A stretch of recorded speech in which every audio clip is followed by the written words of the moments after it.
Introduce the next speaker. Her name is Dr. Bonnie Wilson.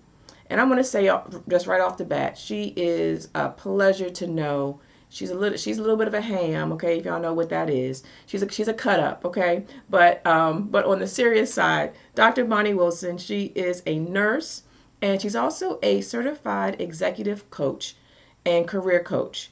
And Dr. Bonnie serves emerging and succession ready healthcare executives looking to move their teams, employees, and customer engagement results to the top. Okay, so her experience as an executive director, a vice president, and a consultant combined with transparency and a compelling coaching style, sprinkled in with some well placed humor, has contributed to Dr. Bonnie successfully coaching over 100 vice presidents, senior executives, and directors across industries nationally. Dr. Bonnie's blend of diversity, equity, and inclusion knowledge, combined with her lived experiences, ensures that the DEIB is an integral part of the leader's business acumen. Dr. Bonnie Wilson.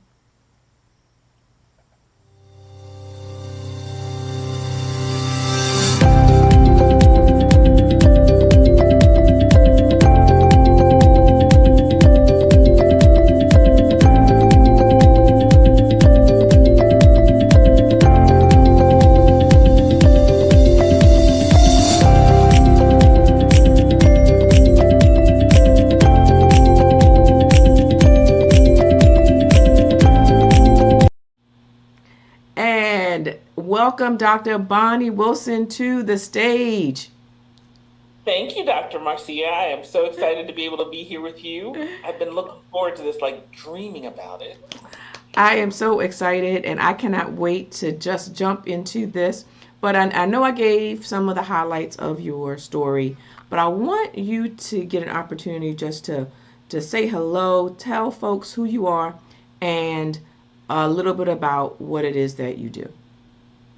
Sure. So thanks for introducing me. I like to remind people I'm Dr. Bonnie because I don't want anybody calling me Dr. Wilson because that's my last name and it sounds too much not like me.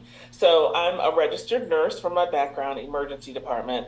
Been a nurse for most of my adult life and then went into nursing administration. What's important to me is for leaders not to get dumped, woo, there's a big word, get dumped into their jobs like I did. And by dumped, I mean, manager, assistant manager on a Thursday, think about it on Friday, come back on Tuesday, you're the manager, budget on the following Thursday. So I really, it's important to me, it's a passion for me to make sure that doesn't happen to others. Mm-hmm. So I'm an executive coach with emerging and succession ready leaders to help them to improve their teams and their employee engagement results and their customer results using a specific methodology. And I do that because of that reason I was talking about before. So you said you were just a regular employee, and then they said, hey, you want to get promoted. And yes. Pretty much in a weekend, you were now thrust, whatever. You were a projectile mass, right? You say projectile mass to a nurse. I know. So many visions come up in my mind. I know. Projectile vomiting. Exactly. That's exactly the vision that I was pulling together. As a physician, I knew that you would. I dropped it. I knew you were going to pick that up and run with it. I know. I love it. So you were now projectiled into this now budget meeting. And I want you to talk about just some of the emotions that you were dealing with that also your clients have. Yes. So I keep thinking of this word and I don't think it's fitting, but it was pure petrification. Now I know, in the archaeological world that means something turned to stone, but that was what I felt like a balling stone. Um, you know, Manager, so we were called assistant head nurses back then. So that I'm kind of showing my age. And the assistant head nurse came and said, "Who wants to be manager?" Sit us in a little room. We go, "Oh, who wants to be?" And I go, I do," being that high performer that I am, that emerging leader, that succession ready leader. And she didn't want to stay because she didn't want to get her bachelor's degree, which is almost unheard of. She asked who wants to do it. She had me think about it. Tuesday, I come in. Yes, I'm all dressed up in heels. And Thursday, it's time for budgets. And so every time they would say a budget term, like FTE, capital budget, or whatever, I would go in the room, makeup and everything, and bawl my eyes out. It was sadness. It was frustration because I think I'm a really smart person. Why can't I figure this out? And then it was really, and I know this isn't a word either, but pistivity. I'm like, why would somebody leave me like this? Just like leave me hanging in this thrust of vomit. I mean, literally, that's kind of what it felt like I'm just hanging there. And so I see my clients coming saying some of those same things. I was just a staff person. I was just an individual contributor. And now I'm a supervisor. Oh, I was a supervisor yesterday. Now I'm a manager. And they move right on up with no one explaining what's next. So my goal is to take away that pistivity, that fear, that petrification that I know what it felt like. I love that, the pistivity.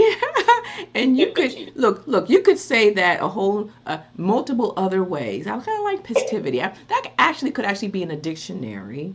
Okay, Mhm. so let's talk about the dictionary. Let's talk about the solution.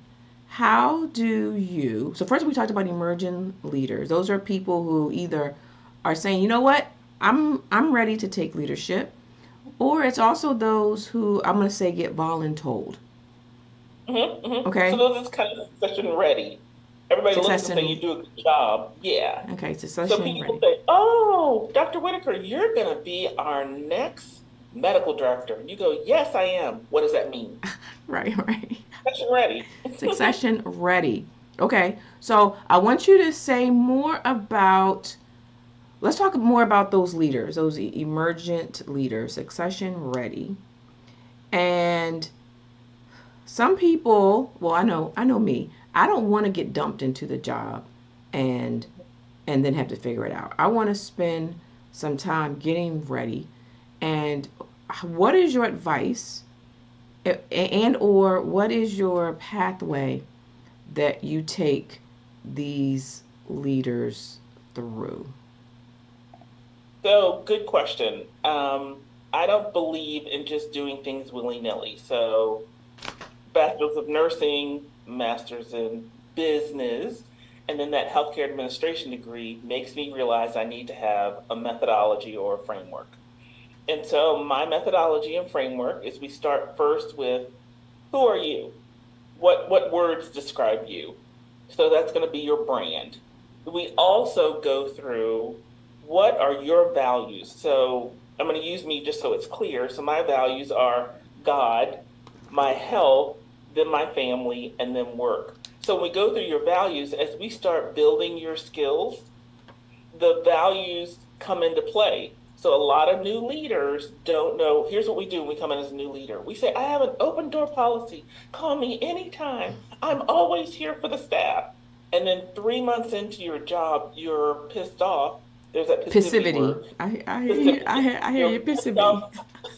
You're pissed off to the fullest level of passivity because you haven't had any time off and you feel like you're not progressing as a leader. So we start with building your brand.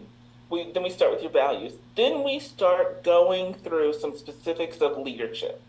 So we have core things that you need to learn. So you need to learn how do you meet with your staff one on one. You don't just drop into a meeting, just go, "Hi, how are you?" because you get nothing accomplished. We also go through some specific things of how do you do performance management just so on January 1st you don't have this new employee.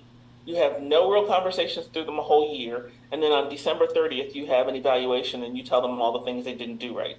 Performance management should be measured throughout the year. So we go through the specific skills, and there's at least probably 12 of them to be able to go through. One of the big ones is delegation, accountability, and crucial conversations. So one of the examples I had a while back with a manager I had, someone didn't do what they were supposed to. They, didn't come in, didn't punch in. And the manager went to them. She said, "Oh, I'll take care of it." And I said, "What does take care of it look like?" "Oh, I will." She went, and when she came back, I said, "How'd it go?" She goes, "Oh, it went great." "What does great look like?" "Oh, I told her don't do it again." "Oh, what'd she say?" "She said she won't." She said, "I held her accountable." That is not accountability. Accountability looks much different from that. So, as new leaders, we don't know how to do that. We don't know how to do evaluations. We don't know how to measure success. We don't know how to do performance management, have all those different things. So, part of my coaching to help a person get from that individual contributor to those higher levels is to get you to realize what your brand is, what words describe you, then to figure out your values and prioritize them. Then we start you through these leadership characteristics and these leadership skills that you need to be an effective leader. I love that. I love that you have the 12 skills kind of Mhm. umbrellas and you kind of work it through. And I definitely will co sign you on, having those difficult conversations and how do you correct behavior or bring it up and all that kind of stuff. And you mentioned something else. You mentioned your hierarchy of the values. You said, who are you? That's kind of the first step. Who are you? And can you restate what your values, the hierarchy? Sure. So for me, it took several, I love using this word, untoward events. I don't know if that's how you say it, but untoward, bad events. And so mine over time have become God first. So I've helped people's spirituality. That's where mine starts. Then it's my health next. Then it's my family. And then it's work or school. And I say school because I haven't had a doctorate degree long. Mm-hmm. The reason I put it that way, and I used to say it was God, my family, and then work. I couldn't. You've seen that saying that a empty cup can't run Can't over. pour. Yes, can't pour. Thank you. And I realized that because I had an empty cup after having three brain surgeries. Three brain surgeries. So, I was trying to work on my bed after surgery because I'm like, oh, need to be focused. So Mm-hmm. I realized I had to put health before I put anything else. Yeah. So when I put those priorities there, I've literally had to go back and go through them again when it's time for me to do things here. Mm-hmm. Because if that's who I am, if God is first, then and if my health is next, then why am I doing work when I'm sleepy and need to take a nap? Because Mm-hmm. when I don't take a nap, I have the possibility of having a seizure. So Mm-hmm. what am I doing? Mm-hmm. So I go back to that. Mm-hmm. And I think it's important for every single leader to go through that priority when they're trying to make decisions. Yeah. So good. So I wanted to highlight a couple things that you said. And as you went down your priority list, your hierarchy, health was second. Okay. And and you even went through the scenario of when you start a new job, you're in a leadership position, you're like the door's open, come see me, I'm here. And then you get that passivity and you're drained, you're beat down, you can't think, you're making decisions that you normally wouldn't. And so now your job is being affected, but we don't actually see, we don't we don't take heed to it until, as you mentioned, you have some untoward Mm-hmm. things that happen. And you mentioned the brain surgeries, and I also know that you had seizures, correct?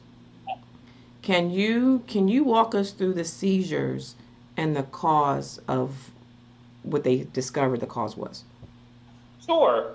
So the first seizure was, I think I just hit my 5 year anniversary. First seizure was in 2013, sitting on a plane, 10 minutes out of Portland, had a seizure on a plane. They land, they take me in. "Oh, Miss Wilson, you have a seizure. We're going to take the tumor out." 2 weeks later, it got infected. So I had to go in, clean the pus out down to my brain, and leave like just an open spot there. And they had me wear a helmet. And do I look like I like anything put on my head? No. All this gorgeousness needs to show. So I had to wear a helmet. 6 weeks later, they go in and put a metal plate. Okay, fast forward now, it's 5 years later. And all of a sudden, I remember I'd gone to bed late because I had things to do, places to go, people to see, things to do. And I had a seizure at a light with my foot firmly planted on the brake. This is what they told me later. When I got out of the emergency department, the neonatologist, what do you call it? Neurologist. Thank Neurologist. you, neurologist. Yes, neonatology. The neurologist said, Miss Wilson, the scar tissue from the surgeries, you can't help that. That's what made you kind of ripe for a seizure. But what potentiated it is you not getting enough sleep, which was shocking to me. I had no idea that not getting enough sleep could make you have seizures. And every physician I say that to goes, "Oh yeah, I knew that." And I'm like, "Could somebody have shared that with me?" Because we don't realize that. Yeah. Anybody not getting enough sleep could have a seizure. So I suddenly realized that my health needed to come up there even before my family. Because I Yes. was staying up late, doing laundry, need to cook dinner, I need to spend time with my husband, choose things and slice bread. I need to do all these things. But if I don't take care of my health, I'm not there. Yeah. And that's what I do in my coaching. Let's talk about your values, let's prioritize them. Then, in your leadership, how are you living by them? Because you need to model the behavior you expect of others. Yeah, that's good. So the values are important. Um the excellence is Hmm. you want excellence. And can you share the name of your business? Yes, speaking of excellence, it's exceeding the mark. So instead of starting with an E, it starts with an X. Exceeding the mark, executive coaching and consulting. Right. Yes, my husband's name is in there. Yes, it happened by accident, but yes, he's amazing. He's like the Yes. best of what makes me be so a good coach. Oh, that's so sweet. So there is an excellent. There's a bar of excellence, Hmm? but there's also a bar of making sure that your values are high as well, and that you are. I'm going to call it a well-rounded leader, because we try to run, and we're not fully balanced. We're trying to get someplace, but part of us is missing. Part of us is being left behind. Some parts of us are broken, and it's very, very important to have that full leader. Because if you can't lead yourself in all of the different areas, who are you leading? Mm-hmm. You're nobody, because you're making just a hot mess of it. A hot mess. A Mm-hmm. hot mess. Okay, so hot mess, right? So let's talk more about your program. And I know that well, just kind of just share with us what that looks like if someone needs executive coaching. Sure. So, what I start with is usually groups of leaders in an organization. So, a CEO, Chief Executive Officer, will come to me and say, I've promoted these people because we grew so fast. They are in positions where I know they're right for succession ready, emerging, but they don't know anything about leadership. They don't know how to have a conversation. They're doing everything themselves. They don't know how to delegate. They keep letting people get away with murder. No, no pun intended. Um, and can you please help them? So I have an organization in Ohio where I have three succession ready leaders, and I'm individually coaching them. So I have programs where I can do individual coaching in an organization, or some of the leaders, they want to do groups of them. So that's what I offer, the business to business. My business can help your business to be able to move forward so that people are measuring the same things or doing things similarly. I mean, I don't expect people to look like copycats, but because your results are gained along the same way. Mm-hmm, mm-hmm. And you said something just now. You said that you were measuring the same thing. And I know Hmm. measurement is very important to you. Can you speak on that? Yes, I definitely can. It's one of my favorite subjects. So when I'm dealing with medical people, as yourself, I try to give the example of no physician gives a blood pressure pill without going back and saying, let me check your blood pressure. So if you're in the emergency department, my favorite place, I give you a pill at 2, at 3:30, I'm going to check your blood pressure again. If it's going up or down, we course correct depending on what's happening. So we should use that same measurement in leadership.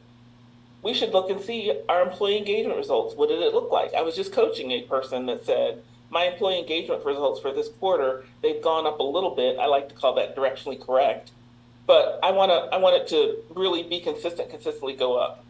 So what I help leaders with and what I coach senior leaders on is, what's your measurement of success? What's your KPI, your key performance indicators? How often are we going to measure it? We shouldn't measure it once at the beginning of the year and once at the end, because you don't know what changed. So we have that process of what are we going to measure. Everybody gets trained, gets coached on the same thing, but we make it individualized for that person. So, for you, I could probably use the word pistivity. For somebody else, I need to say, when you get really angry. So it's personalized for them, but we're using the same measurements. So Mm-hmm. that's what I do with the group people, several people in an organization. Mm-hmm. Yes, and I can see how the individual is helpful for those that are succession ready, right? But I can also see how doing it in a group setting within an Mhm. organization it is also helpful. Probably, would you say it's more helpful? I would say it's more helpful. So let's go back to the organization I have. They have been in business for about 20 years, but none of these leaders have had any coaching or any kind of leadership training. So it's more helpful for all three of them to have it at the same time, even if they're Mm-hmm. individually coached, because their CEO knows what all of them are supposed to be doing. Yeah. So she goes in and looks and says, okay, your goal has been to do this consistently. Oh, your goal is the same thing. You all should be running parallel. Mm-hmm. So it is better. I've seen it better when you do in an organization, you do as many leaders as you can. Mm-hmm. Yeah. So yes, it is better for Okay. everyone. Okay. So, do you have any resource for those leaders, those that are emerging or succession ready, or even the CEOs who have leaders underneath of them, and they're saying, you know what, we did grow exponentially over the last year or so, or yes, we've got some things that happened that didn't go right, and we need to do some training. What resources do you have for them? I encourage them to do an assessment. We can help with that. My firm helps with it. Of tell me what you see that's lacking. So in another healthcare organization, we're doing that assessment. One person has kind of popped out that she needs this leadership skills, and so we're going through what leadership skills do you need. I ask a lot of open-ended, active listening questions, and what we've determined is that she doesn't know how to delegate. She's always been an individual contributor. Mm-hmm. So the resource we've had is for her. We had a 30-minute strategy call with her boss. And her boss and she came to a conclusion that here's the goal. She's not ready there. So she's getting that individual coaching. But that 30-minute strategy session that we had, we went through, here's what we offer. What are you looking for? Now let's merge those together and close that gap. So that 30-minute strategy, we can set that up. It's at no cost. Got it. And so, how does someone get a hold of you if they're interested in that strategy session? So glad you asked. So they can go on my website that again, it starts with an X, Exceeding the Mark, Executive Coaching and Consulting. And there's a tab that says book a strategy session. Mm-hmm. They can click on that. It goes right into my calendar. We'll book that session and we'll have a 30-minute call to determine, are we a good fit? Are we a good match? Can we bring to you what you're looking for and can we exceed your goals? Yes, exceed your goals, get to that excellence. I Yes. love it. I love it. And so, do you have any closing thoughts, any advice, any I'm going to call it any Dr. Bonnie isms that you can leave today? Yes, and we'll use those words. So if you or your leaders are at that highest level of pistivity, so in other words, you're really, really frustrated, and can't figure out what to do next, I would strongly encourage you to really book a strategy session, because nothing is more frustrating for your leaders than to be trying to do a good job, don't really know how to do it, and they're stabbing in the dark. I'm gluten intolerant, and I heard somebody say one time, throwing spaghetti is ready when you throw it at the window and it sticks. Well, gluten-free spaghetti doesn't stick. Untrained leaders can't do a good job even though they want to. So let's get them ready. Let's decrease that festivity to them exceeding their goals. Ooh, that's good. Throwing Thank you. gluten-free spaghetti to the wall won't stick. No matter how much little bits and pieces you get, if you don't get the foundation, if you don't get the training, that little information is never going to, it's kind of like learning a language or trying to learn a language, and you hear a couple of words. If you don't go ground floor and learn the Mhm. structure of the language, Mhm. you'll never learn it. Ooh. Yes, I learned in school. I learned Spanish. When I say learn, that's a loose term. I learned how to conjugate verbs. So that, thank you, I can conjugate a verb. Speak a full sentence to me, and I'm like, Mm-mm. hmm. No That's habla when inglés. I know that's when I get to my highest level of festivity, because I'm like, I don't understand what you're saying.